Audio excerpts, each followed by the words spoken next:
오늘도 찬양대의 찬양을 하나님께서 기뻐 받으신 줄로 믿습니다. 우리 주님이 오시는 그날까지 이 찬양대가 더욱더 하나님 앞에 영광 돌리는 아름다운 좋은 교회 찬양대가 될 줄로 믿습니다.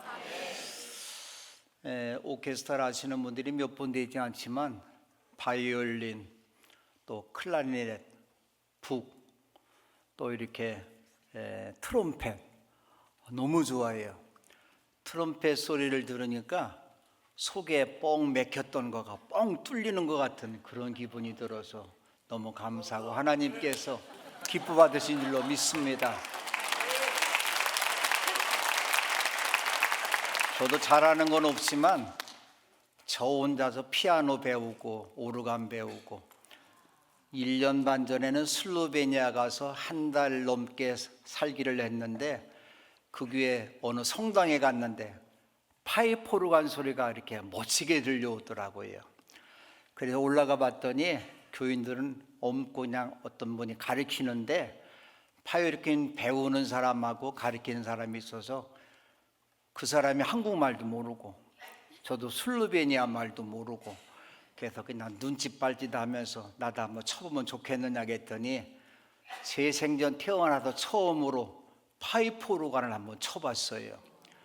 예수 사랑하시면 하고 예수 나를 왜 두고 그랬더니 그분이 저보고 그래, 참 잘하신다고.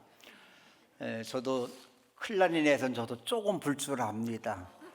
오늘 제가 벌써 여기 좋은 교회 와서 여러 번 설교하다 보니까 제가 좋은 교회 원로 목사인지 제가 먼저 섬겼던 매포교회 목사인지 모르겠어요. 제가 금년도 7학년 6반입니다.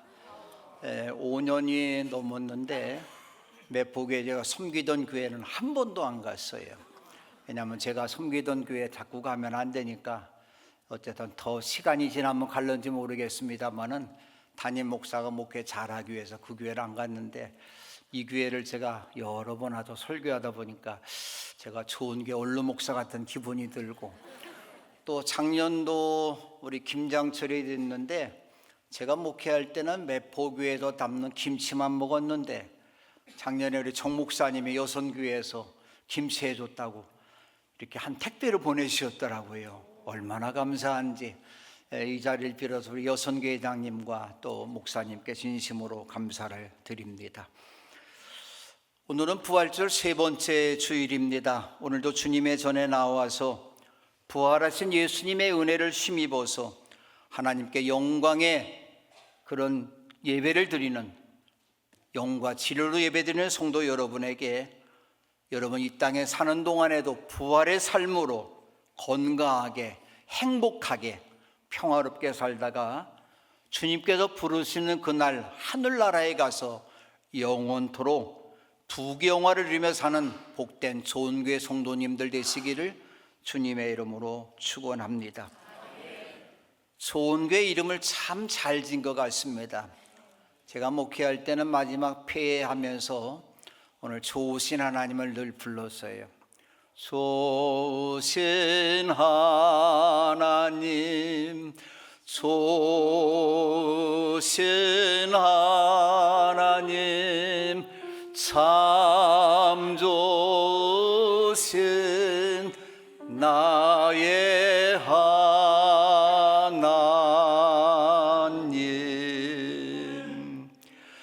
참 좋으신 하나님께서 우리 좋은 교회 모든 성도님들 가정 위에 더 놀라운 은혜가 축복을 내려주실 줄로 믿습니다. 오늘도 저를 이곳으로 초청해 주셔서 예배드리면서 설교할 수 있는 기회를 주신 우리 정 목사님과 우리 장로님들과 권사님, 집사님들, 성도님들에게 진심으로 감사를 드립니다. 성역 30주년을 마치면서 출타 중에 계신 우리 정 목사님이 무사히 돌아올 수 있도록 여러분께서 기도 많이 해주시기를 바랍니다. 산에는 꽃 피네, 꽃이 피네, 갈봄 여름 없이 꽃이 피네. 산에 피는 꽃은 저만치 혼자서 피어있네. 산에서 오는 작은 새여 꽃이 좋아 산에서 산오라네. 산에는 꽃이네, 꽃이 지네, 갈봄 여름 없이 꽃이 지네. 김소월 시인이 지은 산이와라고 하는 아름다운 시입니다. 봄에 되면 온 산가들의 꽃이 만발합니다. 그런데 참 이상하지요? 봄에는 꽃이 먼저 피고 잎이 납니다. 여름에 피는 꽃들은 다 잎이 난 다음에 꽃을 피게 되어 있습니다. 그런데 왜 그럴까? 어쨌든 겨울이 되면은 어린아이들은 겨울이 좋다고 하지만 저도 나이가 들다 보니까 겨울이 별로 안 좋아요. 추워요. 그런데 몸만 추운 게 아니라 마음도 춥습니다.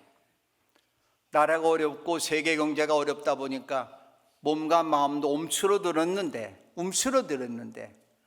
봄에 하나님께서 꽃을 피우게 해주신 것은 너희들의 마음이 좀 평안해져라, 움츠러졌던 마음도 활짝 피어오르라 하면서 하나님께서 이렇게 봄의 아름다운 꽃을 피워 주십니다. 아침 저녁으로 아직도 쌀쌀한 기온이지만 봄 처녀가 오기는 왔나 봅니다. 제가 살고 있는 제천하고 이 청주하고는 거의 한 열흘 가까이 벚꽃이 늦게 핍니다. 지난 주간에 제천은 벚꽃이 만발했어요. 벚꽃이 있죠. 매화가 있습니다. 목련이 있고 개나리도 이제는 다 졌습니다마는 이제 진달래, 철쭉 모든 꽃들이 아름답게 피은 것입니다. 오늘 새봄함께 우리 좋은교회 모든 성도님들 가정마다 하나님께서 피워주시는 사랑의 꽃을 여러분의 마음에 피고 여러분의 가정에 피고 이 아름다운 그 꽃을 부활하신 예수님이 주시는 은혜로 여러분의 가정에도 부활의 꽃을 피는 은혜가 있기를 바랍니다. 매포감리교회가 2029년 앞으로 3년 남았어요. 3년 되면 100주년이 됩니다. 100주년이 되는 그런 교회인데 제가 그 교회에서 23년을 목회를 했습니다. 보통 목사님들 오시면 3년, 7년이 있었는데 하나님의 은혜로 어쨌든 그 교회도 제가 23년을 목회를 했는데 그 교회에 허우연 권사님이 계십니다. 이곳에 지금 장로님으로 계시는 이주각 장로님하고 최정랑 우리 장로님이 매포교회에 제가 목회할 때 계셨는데 허우연 권사님을 아실 거예요. 그 허우연 권사님이 그림을 참 잘 그리셔요. 그래서 제가 권사님한테 그림을 부탁했어요. 작은 그림이 아니라 거의 화면에 나온 저 정도 가까이 되는 그런 그림을 그리라고 제가 이야기를 했더니 이분이 2층 올라가는 그곳에 그림을 하나 그렸어요.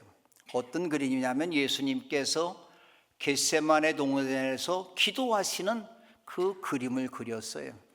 그 그림을 그리면서 이 허 권사님이 그 큰 캔버스에다가 아래다 이렇게 휴게실에다 놓고 그리는데 한 2주간 동안 그리시면서 아무도 들어오지 말라고 그 그림을 그리신 다음에 어느 날 저한테 왔어요. 오더니 목사님 한번 오세요. 그래서 왜 그랬더니 예수님의 기도하시는 그 겟세마네 동산에서 기도하시는 그림을 다 그렸는데 한 가지를 완성을 못했어요.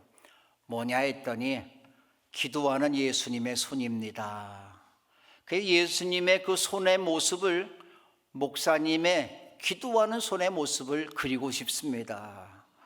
아이고 나 예수님도 아닌데 그런 그림 그리면 어떡하냐 그랬더니 그래도 제 손을 이렇게 보고 그린대요. 제 손이 남자는 남자인데 여자 손마냥 옛날에는 아주 귀여운 그런 손이에요. 그래서 이 권사님이 그리면서 그 그림을 교회 2층에다 이렇게 매달아 놨습니다. 제가 그림을 볼 때마다 허 권사님이 하는 얘기를 나한테 좀 찔러주는 건데 목사님 많이 기도하세요 그런 표시가 오는 것 같은데 제가 기도를 많이 못한 것 같아서 늘 죄송한 마음이 있고 1층 휴게실에다가는 벽에다가 석고를 바르고 거기다 그림을 그렸는데 2개의 그림을 그렸습니다. 오늘 레오나르도 다빈치가 그렸던 최후의 만찬 그림이 한쪽 벽에 있고 또 한쪽 벽에는 엠마오로 내려가는 2 제자가 예수님을 만나서 함께 걸어가는 그 그림을 그렸습니다. 제가 이 세 개의 그림을 보면서 우리들이 신앙생활을 어떻게 해야 되는가 하는 것을 제가 깨달았습니다.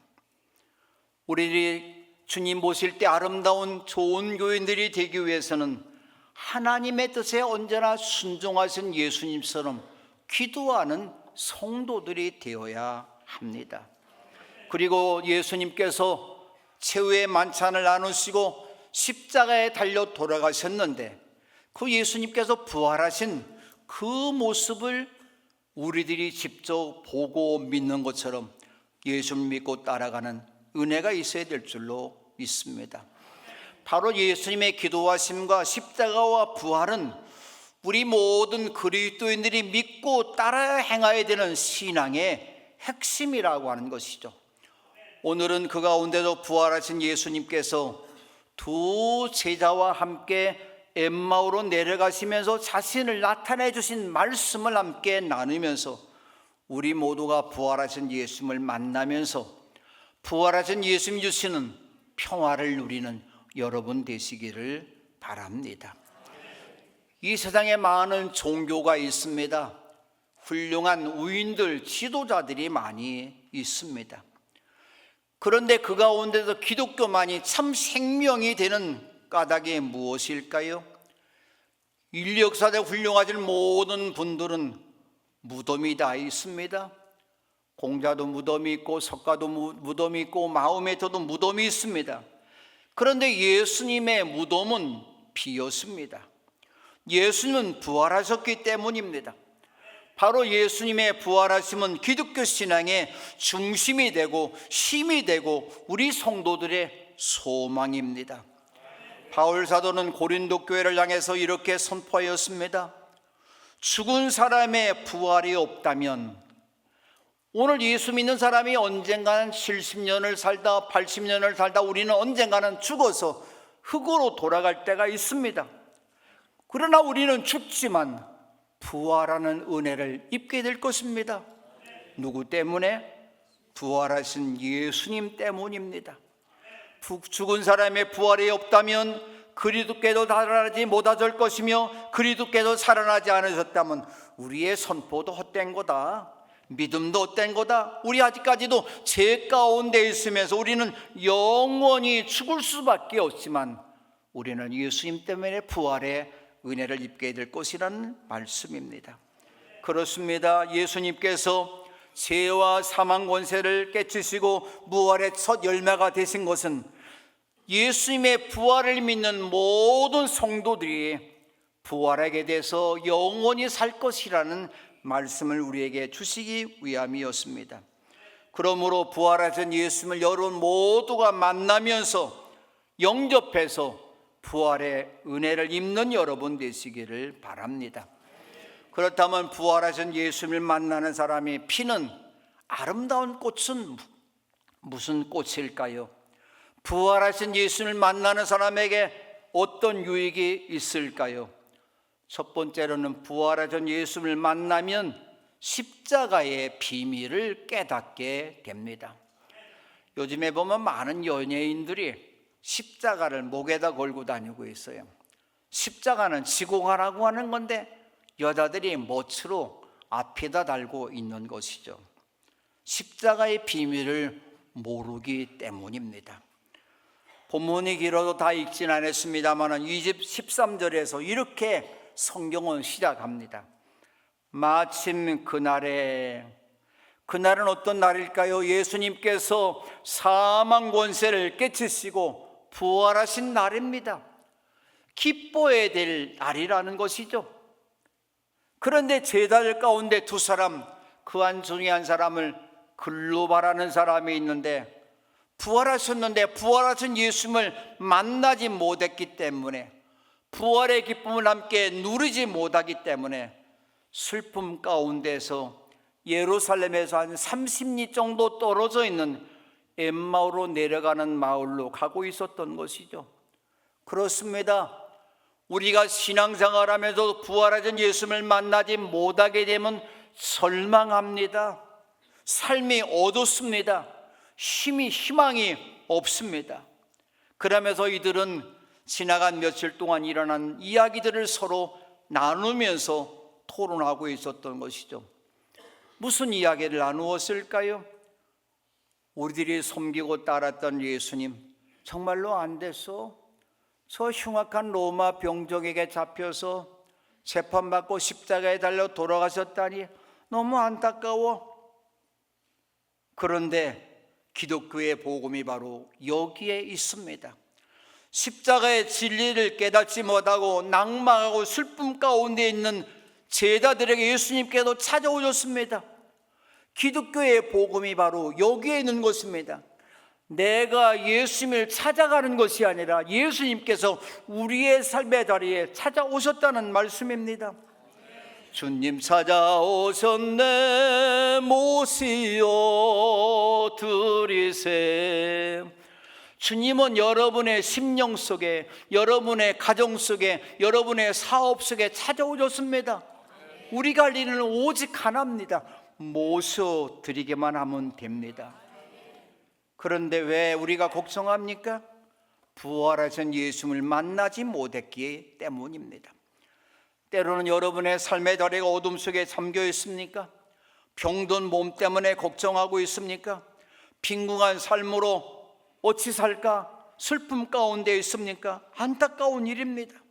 때로는 우리가 살다 보니까 사업에 실패해서 낭패와 실망을 당할 때도 많이 있습니다. 그래, 여러분 걱정하지 마세요. 걱정하는 여러분 속에 예수님이 찾아오셔서 여러분과 지금도 함께 걸어가시는 줄로 믿습니다. 그런데 예수님 함께 걸어가고 있는데도 문제가 무엇일까요? 제자들의 눈이 가리워졌다고 말을 합니다. 눈이 가리워져서 부활하신 예수님이 함께 걸어가고 있는데도 예수님인 줄을 알아보지 못했다는 이야기입니다. 오늘 그들은 부활하신 예수님을 믿지 못했기 때문에 이런 현상이 나타난 것입니다. 예수님께도 두 제자에게 물으십니다.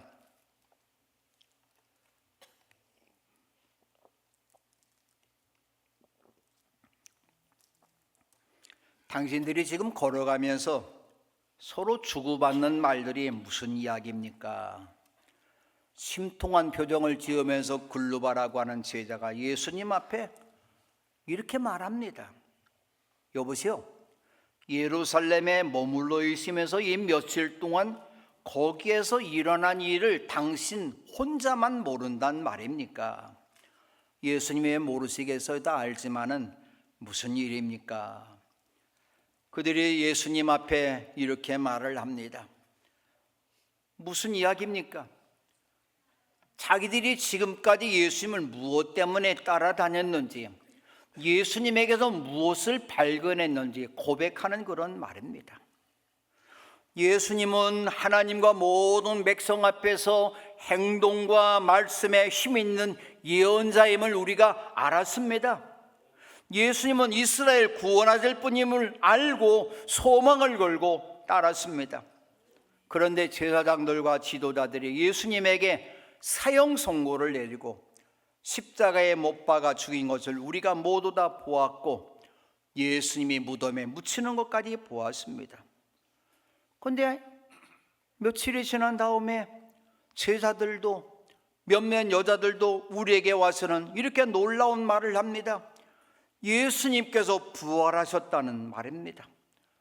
어떤 제자는 그 무덤에 찾아갔지만 시신은 보지를 못하고 그렇다고 부활하신 예수를 만나지 못했다는 이야기입니다. 그러나 천사들이 전해진 환상을 들었다는 이야기입니다. 예수님이 살아계십니다. 예수님이 살아계십니다. 그런데 오늘 이 말을 이 제자들도 듣고서는 예수님이 내 눈으로 살아계시면 어떻게 볼 수가 있어?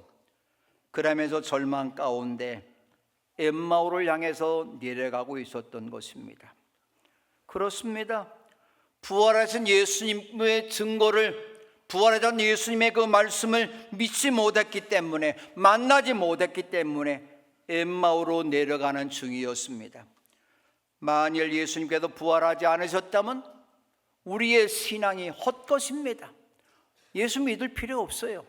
그러나 예수님이 부활하셨기 때문에 나도 언젠가는 죽게 되지만 부활해서 영생으로 살 것을 믿기에 우리는 예수님을 믿는 것입니다.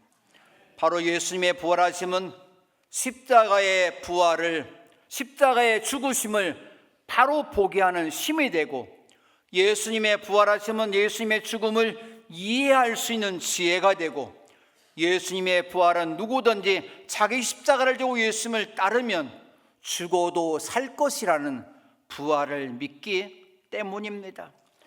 예수님께서 제자를 향해 이렇게 말씀합니다.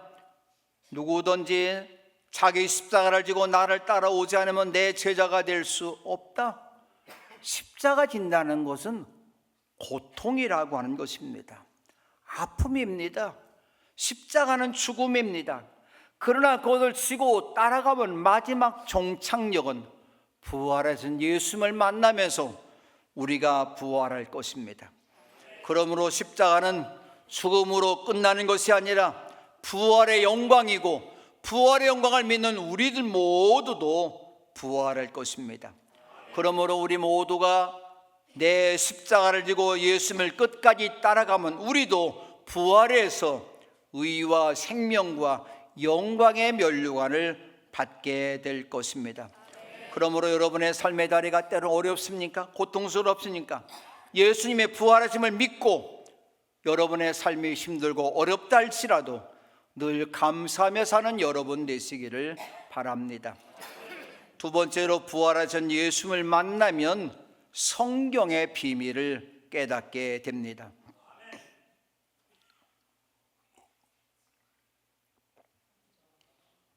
저도 나이가 들었나 봐요. 목회할 때는 설교하면서 물 한 번도 안 마셨는데 나이가 들다 보니까 물을 마실 수 없습니다. 예수님께서 십자가의 비밀과 부활을 믿지 못하는 그들에게 이렇게 말씀합니다. 어리석은 사람들입니다. 예언자들이 말한 모든 것을 믿는 마음이 그렇게도 무디니 말입니다. 그리스도가 마땅히 이런 고난을 겪고서 자기 영광에 들어가야 하지 않겠습니까? 어리석은 사람이라는 거죠. 왜 이렇게 무디냐는 말입니다. 저는 이 좋은 교회 와서 설교를 몇 번 했는데 마음이 편안해요. 내 집에 온 것 같아서. 왜냐하면 충북연에 400교회가 넘는 교회들 가운데서 세번역 성경을 쓰는 교회는 좋은 교회하고, 그 다음에 매포교회하고, 그리고 한두 교회 정도만 세번역 성경을 사용하고 있어요. 우리는 앞서가는 교회입니다. 할렐루야. 예수님께서 모세와 모든 예언자부터 시작해서 성경 전체에 자기에 관해서 써놓은 일들을 그들에게 자세히 설명해 주었습니다. 예수님은 두 제자에게 성경에 나오는 고난과 영광과 부활의 말씀이 예수 그리스도의 부활하심을 통해서 성취되었음을 말씀하셨습니다. 성경은 무엇일까요? 창세기부터 요한계시록까지 전부가 예수님으로부터 시작해서 예수님으로 마치는 게 바로 성경이라고 한 것이죠. 성경에 부활하신 예수님이 빠진다면 성경 볼 필요 없어요. 천국이라도 부활하신 예수님이 빠지면 천국이 아닙니다. 목사가 설교할 때마다 그 설교에 부활하신 예수님이 빠지면 설교 아닙니다. 우리 그리스도인들의 삶에도 부활하신 예수님이 빠지면 그리스도인이 아닙니다. 제자들 향해서 이렇게 귀한 말씀을 해주시면서 서로 말씀을 나누고 있는데, 마을이 가까이 이르렀을 때 예수님께서 더 멀리 가려는 척 하셨다. 그런데 그들은 예수님을 만류하면서 말합니다. 저녁때가 됐는데, 어르신, 저녁때가 됐는데 날이 이미 저물었는데 우리 집에 묵으십시오. 제자들은 무엇 때문에 자신들도 모르는 이분의 얘기를 듣고도 자기 집에 모시려고 했을까요?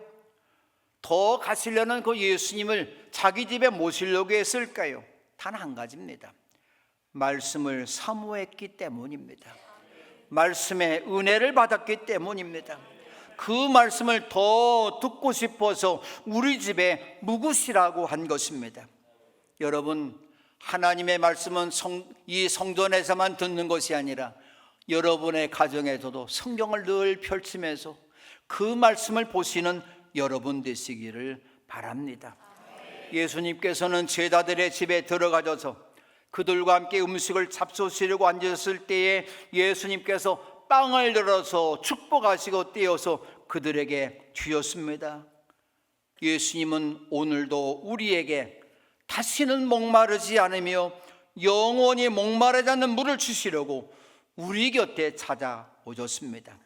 하늘에서 내려온 생명을 주시는 빵을 주시려고 여러분의 마음속에, 여러분의 가정 속에 들어오고 싶어 하십니다.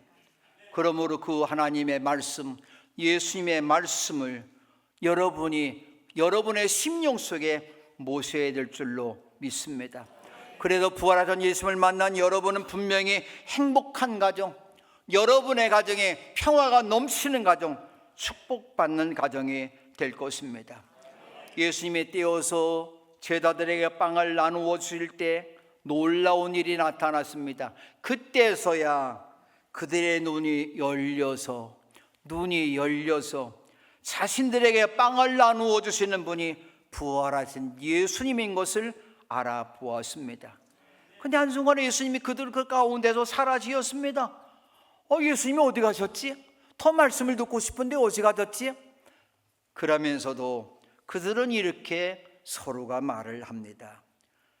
길에서 그분이 바로 예수님이 우리에게 말씀하시고 성경을 풀이해 주실 때에 우리 마음이 우리 속에서 뜨거워지지 않았습니까?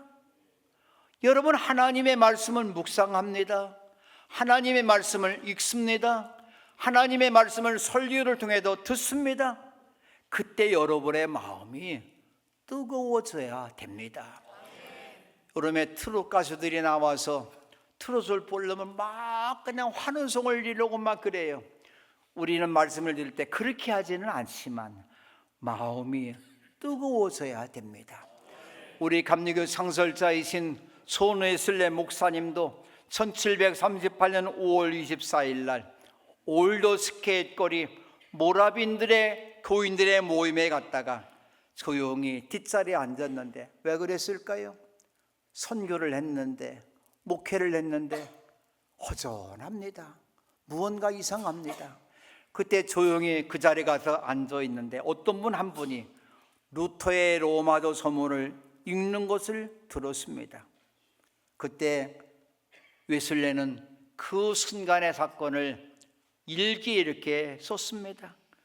내 마음이 이상하게 따뜻해지는 것을 느꼈다. 따뜻해지는 것을 느꼈다. 하나님의 말씀을 들으면 우리 마음이 따뜻해져야 됩니다. 평화로워져야 됩니다. 마음의 안정을 되찾아야 됩니다.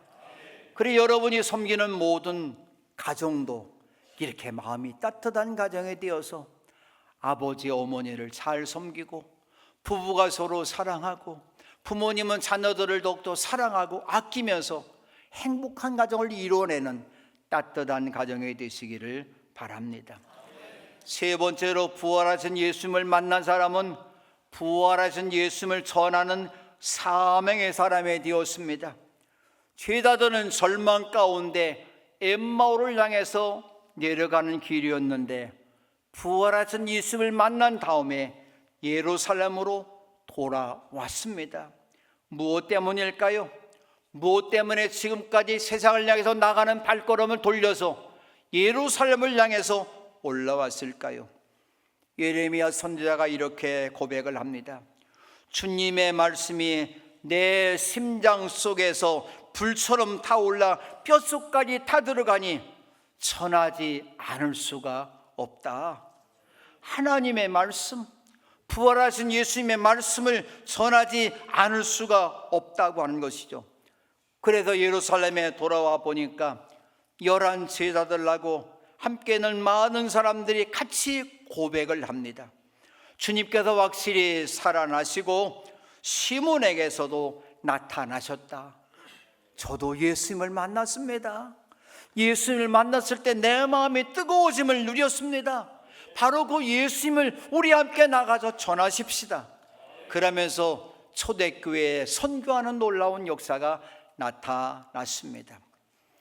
얼마 전에 감독들의 이야기라는, 감독 지내셨던 분들에 대한 그 이야기가 두 번째 책으로 나왔는데, 각 연회마다 감독하셨던 분들의 프로필 이력서들이 쭉 나왔어요. 저는 그거보다도 중요한 게 하나 나왔는데, 부록처럼 나온 데에 미국에서 한국에 선교하려 오셨던 선교사님들의 이름과 몇 번째라는 게 쭉 나왔는데, 보니까 694명의 선교사님들이 우리 대한민국에 와서 복음을 전해줬습니다.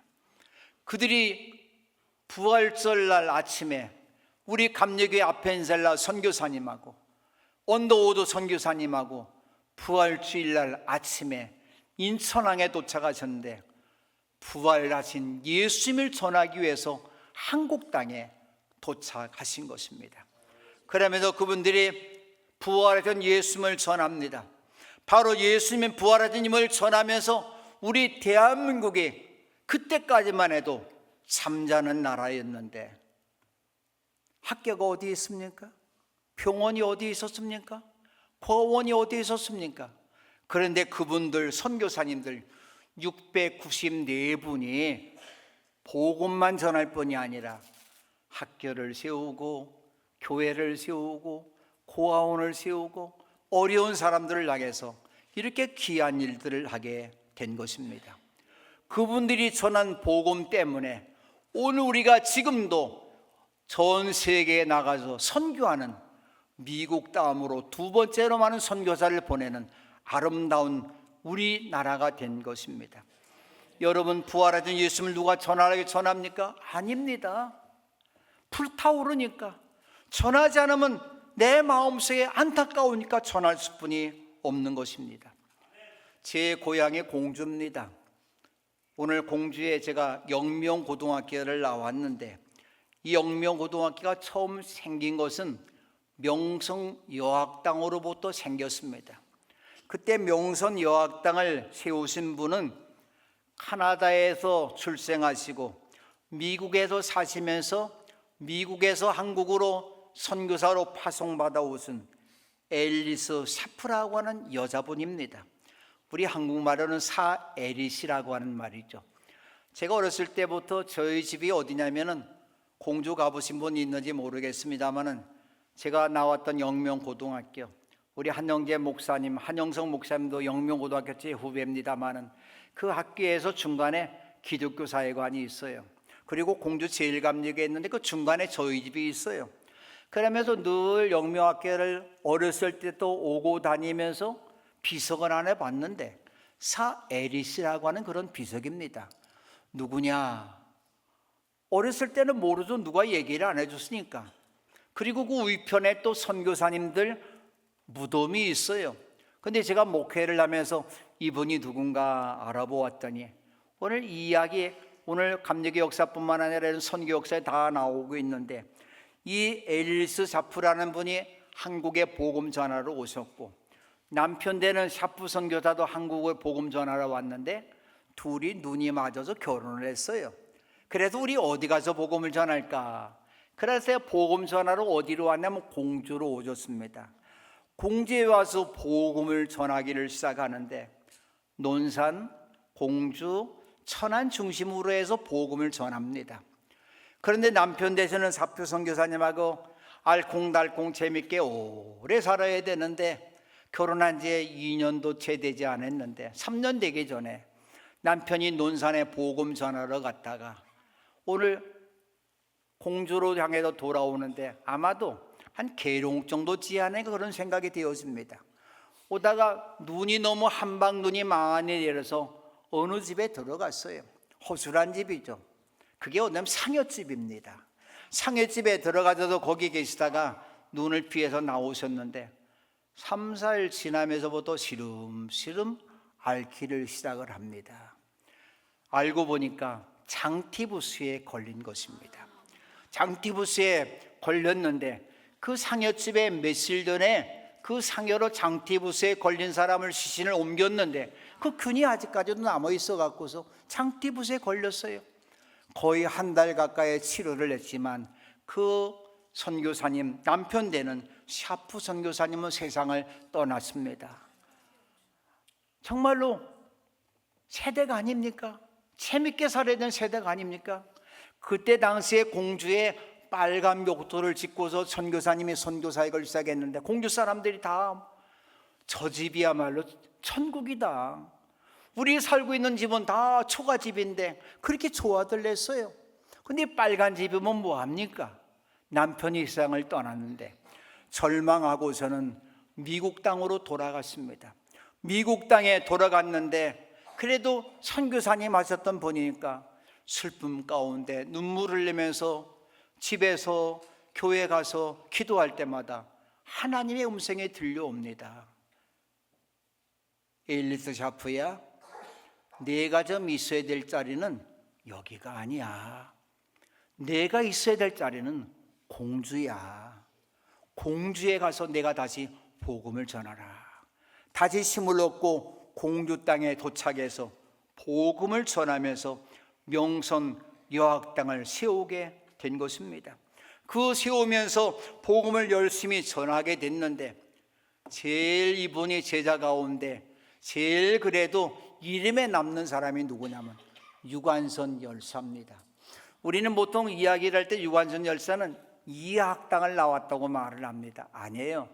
이 사에리제 선교사님이 천안으로 복음을 전하면서 오다 가다가 매봉에 갔는데 매봉이라는 그곳에서 유관선이라는 어린아이를 발견하고 얘 똑똑한 애구나, 데려다가서는 이 명선 여학당에서 2년 동안 공부를 가르쳤는데 얘는 여기서보다 더 큰 서울에 가서 공부하면 좋겠다. 그러면서 서울 이학당으로 전학을 보내게 된 것입니다. 그래서 얼마 전에 몇 년 안 돼요, 한 7, 8년 됐는지 미국에 있는 사람들이 이 공주 땅에다가 동상을 3개를 세웠는데 이 남편 되는 사프 선교사 에일리스 사프의 그분 그 앞에 어린 소녀가 하나 있는데 유관순의 동상을 세운 것입니다. 바로 이렇게 복음을 전했기 때문에 공주는 작은 동네예요. 그런데 제가 어렸을 때부터 공주라는 곳을 교육도시라는 말을 붙이게 된 것입니다. 바로 거기에서 이분이 가르쳤던 사람들 가운데 우리 감리교 최초의 목사님 되셨던 전밀라 목사님이 영명학교를 나오셨고, 또 이렇게 제가 잘 알고 있는 제 어렸을 때 친구인 그 친구의 어머니가 노마리아 장로님이신데 남편도 장로님이신데 바로 그때 이름들을 한국 사람은 다 언년이 뒤끝이 뭐 이상한 이름을 붙여놨는데 그 선교사님이 마리아라는 이름을 지어둬서 그분이 거기서 공부해서 배워서 한국의 최초의 대구의 경찰청장까지 됐어요.